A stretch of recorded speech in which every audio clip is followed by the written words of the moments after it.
From the studios of Farm Journal Broadcast, this is Ag Day.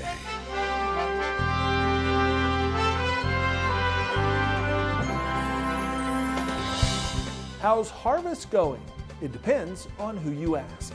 If it just don't come a flood, we'll be sitting in pretty good shape. We head to Arkansas to see if combines are rolling there.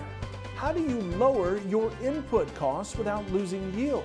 So we're starting to try some fungicides in furrow. Some advice to help you build yields ahead of next year, as the Federal Reserve makes a long-awaited announcement about interest rates.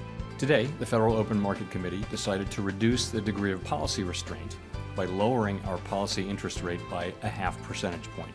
The impact on markets and on the pocketbooks of rural America, right now on Ag Day. Ag Day is brought to you by Pioneer. Ben's bins, please hold. Yeah, Ben's has been busy all day. Seems like no one can keep up with this new Z series. What did you all put in these seeds? Science. Good morning, I'm Clinton Griffiths. The Federal Reserve did something this week it hasn't done in more than 4 years. Cut its benchmark interest rate. But the biggest surprise, how big of a rate cut the Fed decided to make. Karen Kafa has the latest on the announcement and what it means for both producers and consumers.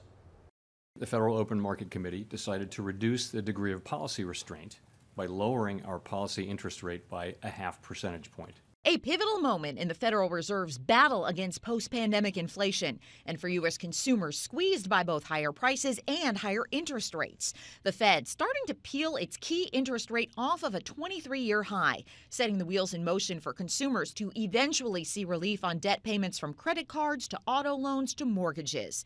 But that relief won't come immediately or quickly as the Fed keeps an eye on inflation and the slowing labor market to guide future decisions. They have to look at this job market and figure out, is this a return to normal or is this a slowdown that we need to be concerned with? And I think those call for two very different policy prescriptions, and that's sort of the tricky balance that they're trying to strike at the moment. Despite the cooling job market, data released Tuesday by the Commerce Department showed consumer spending holding up. Most economists viewing the Fed's September meeting not as an end of an era for interest rates, but the beginning of a new one. And I think everyone agrees right now that, including the Fed officials, that interest rates are going to head much lower because that's ultimately needed to sustain a healthy rate of economic growth. The Federal Reserve hiking interest rates 11 times starting in March 2022. The central bank's last increase was in July 2023. In Washington, I'm Karen Kafa. We've been keeping you updated on this looming strike that could impact exports on the East Coast and the Gulf of Mexico.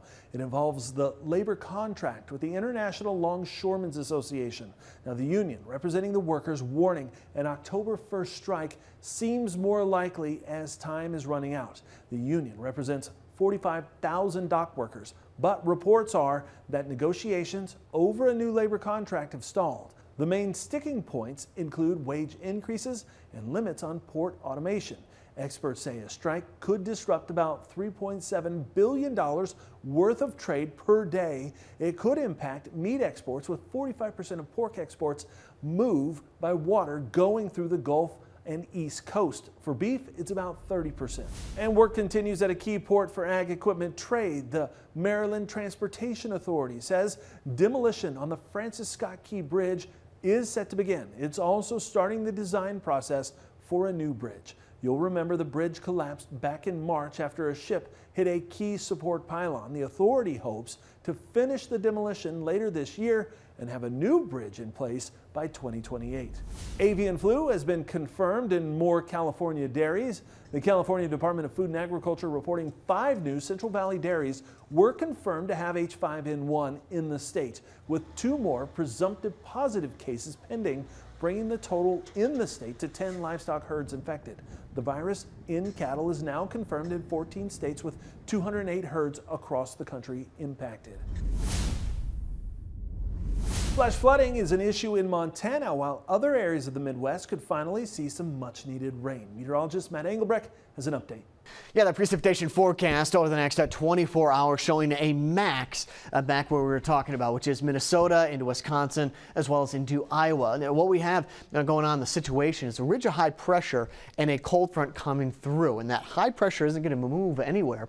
So as that cold front approaches, we're going to squeeze a lot of the moisture and the rainfall out of the atmosphere, but over the same place. Now, as we extend it out over the next 7 days, we're seeing rain back into parts of the Midwest, Illinois, Michigan, Indiana, and Ohio as that pattern starts to break down. But check out some of the rainfall into Missouri as well as into the plains and parts of the Midwest over the next 7 days. Now, this is not going to be tropical in nature, so I expect some of the lower rainfall totals to be realized with that dry air that is going to be in place. So again, there's a precipitation forecast coming up for the next 7 days. You got still the remnants over the next 24 to 48 hours from that weak tropical system with a lot of rain associated with it, not making much approach to the northeast. And it's a busy time for sure on the farm. Barry sending this one in from Illinois near Danville, keeping harvest rolling along with a spectacular sunset on the horizon. I'll have more on your forecast coming up. Yield Builders on Ag Day is brought to you by Syngenta, where better yield is the better deal. Find out how to unleash your yield potential at syngentaus.com/better yield. Margins for grain producers have been tight for the 2024 crop and maybe even tighter for the next growing season, making every bushel count, and that's the focus of today's Yield Builders. Ag Day's Michelle Rook joins us. And Michelle, what are growers doing to improve their margins for 2025? With lower grain prices heading into the 2025 growing season, farmers are looking for ways to cut input costs, but they don't want to sacrifice yield. So instead of just cutting across the board, it's recommended producers take a more strategic approach and focus on the best agronomic return on their investment. Many farmers are looking at big ticket items like fertilizer in their agronomy plan to cut costs for 2025. However, Tim Gregerson, who farms in east central Nebraska and is a Pro Farmer Master Scout, says he's not making across-the-board cuts. Instead, he's using precision ag tools like variable rate applications to place fertilizer next to the seed to save on his fertility plan. We are really working hard on our fertility. We're in a strip till program where we grid sample on 2.5 acre grids, and then we'll go in and use that information and some of the yield information and get a prescription for fall strip till. Plus, he's trying to match nutrients to the varying pH in his soil. And where we're putting on like anhydrous with a stabilizer and dry NPK, zinc, and sulfur, and trying to get our soils more in balance. Also, we're trying to get some of this phosphorus broke up, and so we're using a product. It's a biological that's sprayed on in the fall. With increasing corn diseases like crown rot and anthracnose rot, he's also looking at more starter applications of fungicide for prevention.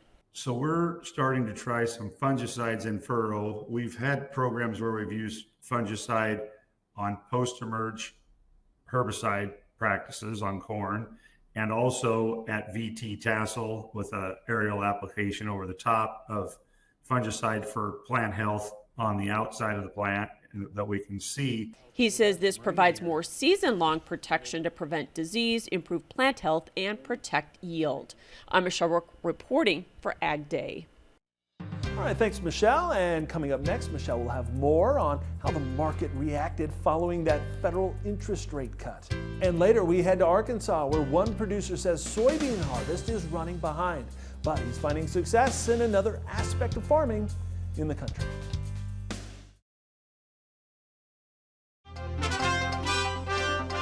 A judge is dismissing a lawsuit that accused 3 of the big ag companies of fixing prices of seeds and crop protection chemicals, thereby causing farmers to have to pay more. Reuters reports the St. Louis-based district judge ruled farmers and other plaintiffs failed to present sufficient allegations that the companies had violated antitrust laws. Now, the companies accused in the lawsuit that were filed back in 2021 were Bayer, Corteva, and Syngenta, along with others. The judge also faulted the plaintiffs for advancing, quote, mere generalizations in their lawsuit.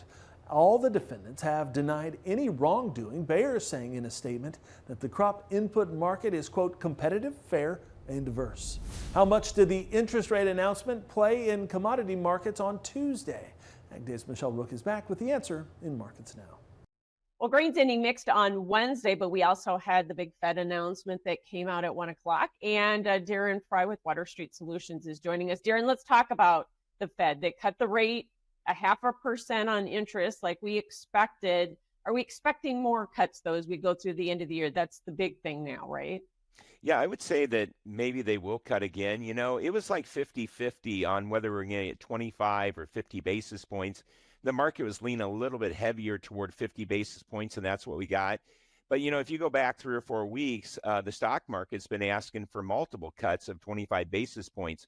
So I think the market would like to see additional. I'm not saying another 0.5 point like we got today, but certainly another 25 basis points, maybe here by the end of the year, or even a couple of those, I think would be welcomed by the market. The Feds have been a little bit on the tight side for too long. And I do think that this is a move in the right direction. And Darren, what does it mean for the ag markets, especially when you see the dollar devaluing? Well, you know, that is the tailwind for our commodities. You know, the dollar moving lower just makes us more competitive on the export side. Obviously, it's going to bring a tailwind to our commodities. So dollar down, commodities up. And speaking of the grains, soybeans had an update on Wednesday. Are we getting pushed by supply or demand or both? What we're finding on the supply side is guys get into the beans more, and I'm talking specifically beans here. The early planted beans seem to be really, really good, some record yields. But as they've gotten into later plantings, those beans finished under less than ideal conditions with drier conditions. And some of those top pods in the clusters just didn't fill properly, a little bit smaller bean. And so I'm hearing some disappointment the further we get into some of these fields with some of those farmers that got started earlier and more advanced. At the same time, I think you have China showing up every day basically to buy boats. And I'm hearing the Brazilian farmers kind of shut down sales down in Brazil. And so now China is here almost every day. And so when you get those two things going, I think the bean market is wanting to go to higher levels, and that's what's happening. Thanks so much. That is Darren Fry, Water Street Solutions, and we'll have more Ag Day coming up.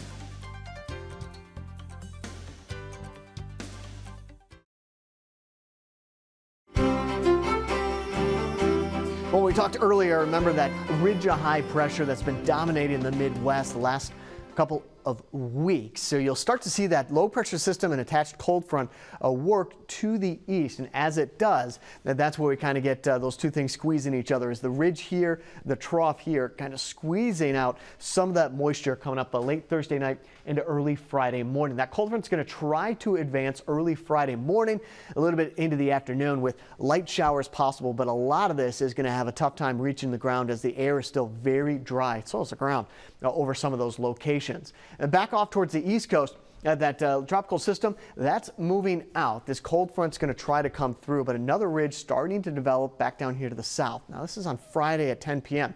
Weak clipper system is going to come through, which is going to expand some of the rainfall, and I'm expecting this trough, this next one, to be a little bit stronger than the ones that we've had in the past. So this is more of a fall-time cold front possibly coming through as we go into Saturday and Sunday, taking shape into Monday, Tuesday, and Wednesday of next week. So what you'll start to see is more rainfall spread out over this map rather than just hit or miss showers, a little bit bigger system. So again, there's Sunday at 1 a.m. As we look at what's going on with the temperature outlook, still well above average for a large portion of the nation, all the way into the start of October. With the coldest air still locked back up here to the north. Now, in terms of rain chances, start to see normal, if not wetter than normal conditions back into the Midwest and the plains. That's that second boundary, that second trough that we were just talking about into next week. Heaviest rainfall or the highest chance of above normal conditions back into the southeast as a ridge starts to redevelop back out here towards the west. That's what that brown is indicating right there. Here's a look at the jet stream coming up for your Thursday and Friday. The ridge starts to break down and the trough tries to form and push some cooler air back into the Midwest. Right now, it's looking like another ridge developing this time next week. We'll start off in Ohio, mostly sunny, high around 87 degrees, low of 59. Sweet Gum, Georgia, partly cloudy, high of 81, low of 57. And then South Dakota, sunny, high of 79, low of 52 degrees.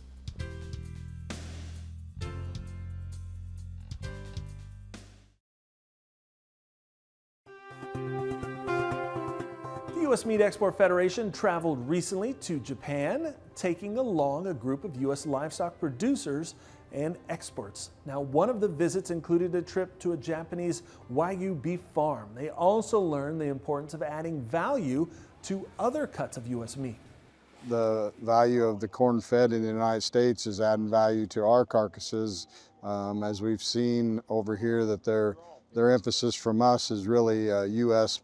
Beef tongue, and that's one thing I've learned. Corn fed also add some value to the tongue for them for high quality. It's awesome because domestically, you know, we could probably use all the ribeyes and the loin cuts that we have, and to add value to some of the cuts that we don't use in the United States is huge.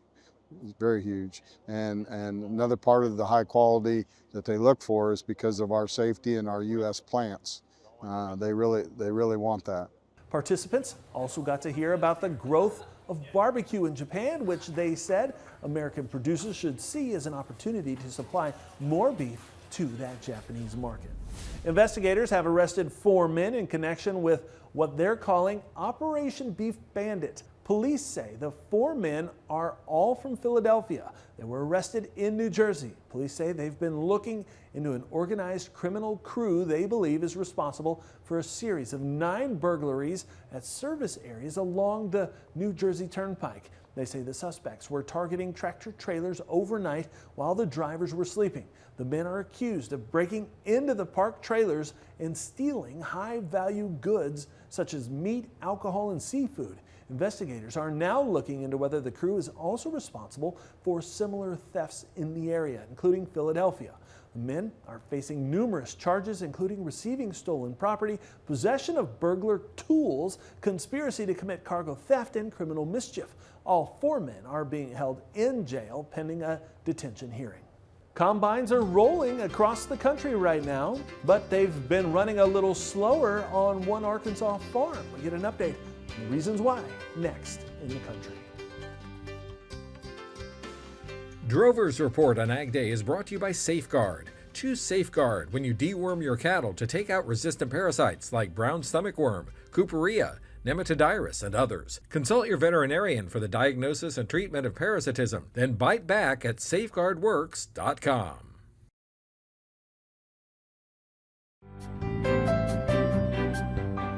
Harvest is picking up pace in the South, especially in states such as Arkansas. USDA reports 29% of the soybean crop has been harvested, which is 19% ahead of average. However, in the central part of the state, one farmer tells the Arkansas Farm Bureau his beans are late, but the trade-off is his cows are fat. These beans are wheat beans. We planted them behind a crop of wheat, so that we didn't get these planted until close to the end of June. So we had a bunch of wheat out here, and we didn't take it to harvest. We grazed it all. We had our cows. We turned our cows out and let them graze it, so we didn't have to feed any hay all winter long until it run out, and that was about June. Then we pulled them off, put them back over the levee, pulled the fence up and plowed it up and planted a crop of beans behind it. And I bought some thin flesh cows from Selborne during the winter, got a pretty good deal on them, and then turned them out on this wheat, and they got good and fat, so we're standing to turn a pretty good profit on them. We had a hot wire strung all the way, there's a corner post down there, and we put a one single wire hot wire electric fence. Of course, it was, boot high wheat. They didn't have no reason to leave. They didn't even hardly need that fence. This is an 80-acre block, and so we had 50 already, and I bought another 30 head, mature cows. Some of them were bred, and we didn't have to fertilize it or nothing, so there wasn't much input in it. And it really, they got fat. Didn't have to feed any hay all year. It worked out good. We liked it. I think we're going to do it again this year if we can get these beans. We may have to fly our wheat in this year as late as these beans are. Our corn is all we've harvested so far. We're just about to wrap that up and move into rice. The corn is average. We got it planted early, which was good, and then got a good stand, but then it turned off wet on it and it stunted some of it. The low ground that usually is the good ground got stunted, and the ridge tops and the hill ground where it stayed nice and drained, it's really shining. It's usually the opposite. But hopefully we have a pretty good run this month, and we'll get all our rice and beans out probably by the end of this month, middle of October. And then we'll probably have to wait just a little while on these to get ready. But if it just don't come a flood, we'll be sitting in pretty good shape. It's been a great year, sounds like. Yeah, it's been pretty good. I'd take another year like it. And your cows sure would. Oh man, they done good. I think I'm gonna try it again and buy a few more. And our thanks to the Arkansas Farm Bureau for sharing that story with us. And that's all the time we have this morning. We're sure glad you tuned in. From all of us here at Ag Day, I'm Clinton Griffiths. Have a great day.